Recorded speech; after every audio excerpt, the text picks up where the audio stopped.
Welcome back to Cheyenne Country. I have here with me John Nicholson, who is the chief engineer here at Hilltop Studios, where we've been recording. That's me. Been here for a long time. This is going on my 37th year right here in the studio. So I guess you've seen a lot of artists come and go and worked with some of the greats over the years. I've seen a lot of artists come, a whole lot of artists go. Oh, no. No, Do you want to name drop for us some of the folks you've worked with? Oh, well, you know, a lot of the Grand Ole Opry artists, many of them on your show, David Frizzell, Jeannie Seeley, Porter Wagoner, Johnny Cash has been here, Vince Gill, Alan Jackson, oh my goodness, Crystal Gale, Loretta Lynn. That's all. Oh, yeah. Quite a list, Many right? more. Yeah. And it's amazing because all of those folks are amazing singers. We know that. We've been to their live shows. But you have to have that one special person that has a special gift that knows how to put it all together and put it on an album and make each of those songs flow where folks are like, hey, this is the greatest thing I've ever heard. And that's you. Oh, is it me? Okay. Yes, I that's didn't you know who as you the were chief getting at. engineer, yeah. Well, I appreciate that. You know, a lot of So people tell us what don't- your role is for a lot of folks who don't know about the recording process. Well, okay. Well, me as a recording engineer, I work along with the producer. I'm the sound guy, basically, in the recording studio. It's up to me to sort of get the sounds on drums and pianos and guitars and vocals and all the different aspects of the music, and you put it all together. I'm the guy who balances all that stuff out, tries to get everything in its perspective. And, you know, also, I'm the guy that runs the equipment, if you will. I'm the guy who's running the recorders, which today is digital, of course, but in the old days in analog, you know, we would be the guy that operates all that kind of stuff. But basically, I'm the sound man in the recording studio. I'm responsible for getting what they do, their performances, recorded on what used to be tape. Today it's digital and on a hard drive. That's my job. Very interesting. Now, a lot of folks have that dream. They want to be in there with you recording. So it's a step process, right? Mm-hmm. What are the steps to getting in there and accomplishing this great album? Yeah, well, you know, it starts with the concept, obviously, you know, with the artist and producer talking about what they want to do and their dream and their goals and kind of what it's going to be, how it's going to flow, the sound of it.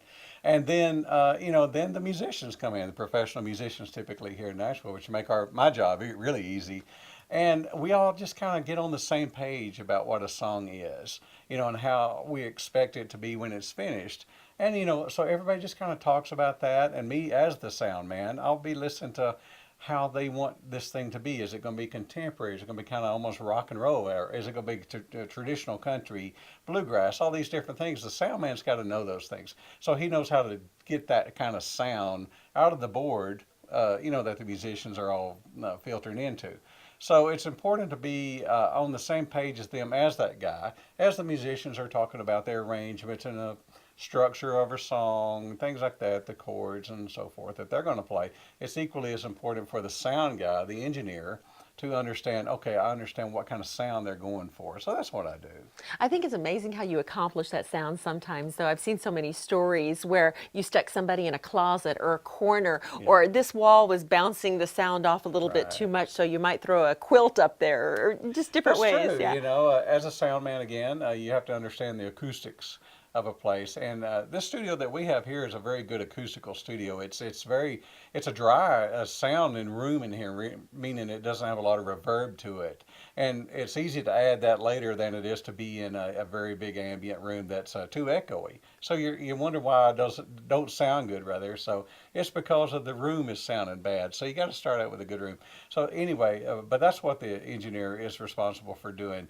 It's like, how close do we put a microphone to an instrument to create a certain sound, especially drums. Drums can be very overpowering. Hard to record, yes, and you got to know how to control that stuff. And that's just kind of what we know, the things that we learn to do. Okay, so we'll put him on the spot. Can you make anybody sound good? You know what? Here's the Not truth. me. No, I probably could. Here's the funny thing. These days, in the current days of modern technology of digital and what we call Pro Tools, I probably can. You know, in the old days, yeah, you had to be a really good singer, and there wasn't a lot we could do other than try it one more time, sing it one more time, and get that perfect recording, that perfect vocal take. But today, we have a technology that can tune you up if you're singing in the wrong key even, and we can make you sing in the right key. Hope for me. Thank you, John. Can. Thank you. I probably can make you sound good. Hilltopstudios.com is the website? That's it. Yeah, I'll check it out. Hilltopstudio.com. All right. Thank you, John.